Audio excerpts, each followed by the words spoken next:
ایک شخص کے گھر چور داخل ہو گئے، سارا سامان باندھا اور سامان لے جانے لگے، تو اس کے بعد وہ گھر والے کے اوپر وہ گن پوائنٹ پہ اسے قسم لے لی. اس نے کہا اگر ہمارے بارے میں بتایا نا لوگوں کو کہ اس نے چوری کی ہے، یہ سامان اٹھایا، تو کہہ تجھے تیری بیوی جو ہے 3 طلاق. اب وہ جان بچائے، بیوی بچائے، مال بچائے، کیا بچائے؟ اس نے کہہ دیا کہ ہاں اسی طرح اگر میں نے کسی کو بتایا نا تو ٹھیک ہے، میری بیوی 3 طلاق مجھ پہ. انہوں نے کہا ٹھیک ہے، چلے گئے.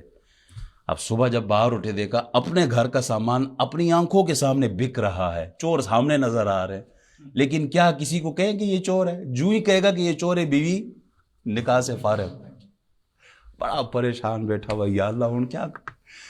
ایسی حالت میں مولوی بڑے جلدی یاد آ جاتے ہیں. سیدھے گئے امام اعظم کے پاس. امام صاحب مسئلہ درپیش ہے. کیا مسئلہ ہے؟ حضور رات چور آئے تھے اور اس طرح گن پوائنٹ پہ انہوں نے مجھ سے یہ قسم اٹھوا لی ہے. اب اگر میں چوروں کا نام بتاتا ہوں تو بیوی جاتی ہے، اور اگر نہیں بتاتا تو مال جاتا ہے، اور دونوں طرف پھنسے ہوئے. وہ ایک اور مسئلہ یاد ہے، ایک آدمی کوئی بکری بیچ رہا تھا نا، بکری بیچتے ہوئے کوئی 2 بندوں کے درمیان کوئی مسئلہ ہو گیا. ایک نے کچھ زیادہ پیسے بتایا، ایک نے کچھ کم بتایا، کچھ پیسوں کا معاملہ ان کے درمیان آیا، کوئی 2 بکریاں آپس میں لین دین تھا. تیسرے آدمی کو بلایا نا کہ جناب آپ ہمارا مسئلہ حل کرو. نا کا مسئلہ حل ہو نہیں سکتا جب تک کہ آپ مجھے پورا اختیار نہیں دیں گے. اور جی اختیار کیا دیں؟ کہا اختیار یہ ہوگا کہ میرا فیصلہ تم دونوں کو منظور ہوگا. انہوں نے کہا منظور ہے. کہا اللہ کی قسم؟ کہا اللہ کی قسم. کہا کھاؤ، تمہاری بیویوں کو طلاق ہو اگر تم میرا فیصلہ نہ مانو. انہوں نے کہا حضور ہو گیا، ڈن ہو گیا، آپ فیصلہ سنائے. اس نے بکری اٹھائی، سیدھے چل پڑا. کہا کدھر؟ کہتا خبردار فیصلے کے خلاف نہیں جانا، تمہاری بیویاں چلی جائے گی. بکری لے گیا.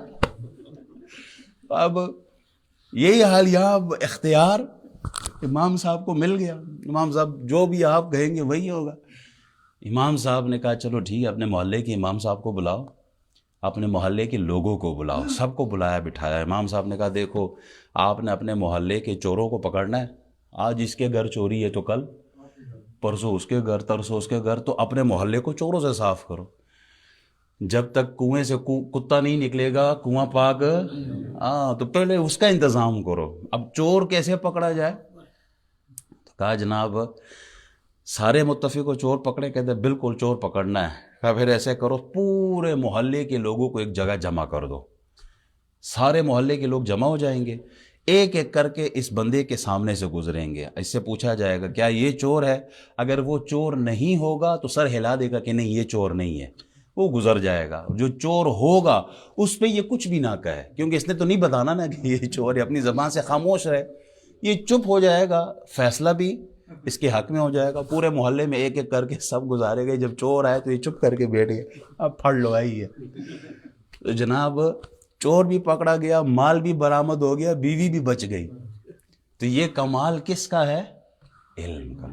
جب آپ کو اللہ علم سے نوازے. اسی لیے تو دیکھیں نا پوری دنیا میں سب سے زیادہ جو مقلد ہیں وہ امام اعظم ابو حنیفہ کے ہیں، کیونکہ آپ نے جب قرآن اور حدیث سے مسائل کا استنباط کیا نا، اللہ نے آپ کو بڑا علم دیا تھا.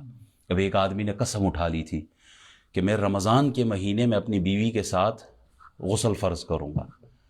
اب فقہا سب سر بیٹھ کے پکڑیں گے یہ کیا بات کر دی اس نے، بیوی کے ساتھ اگر کوئی غسل فرض کرے گا یہ تو سیدھا سیدھا 302 کا کیس ہے، گناہ ہے، اتنا بڑا گناہ ہے. تو اب کیا؟ فقہا نے کہا نہیں، کوئی کسی طرح کوئی راستہ نہیں ہے. امام اعظم نے کہا ہاں ہے راستہ. کیا راستہ ہے؟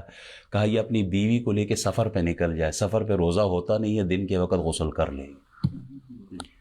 مسافر پہ روزہ معاف ہوتا ہے، وہ روزہ چھوڑ سکتا ہے. کہا بس یہ سفر پہ، یہ صرف مسافر کے لیے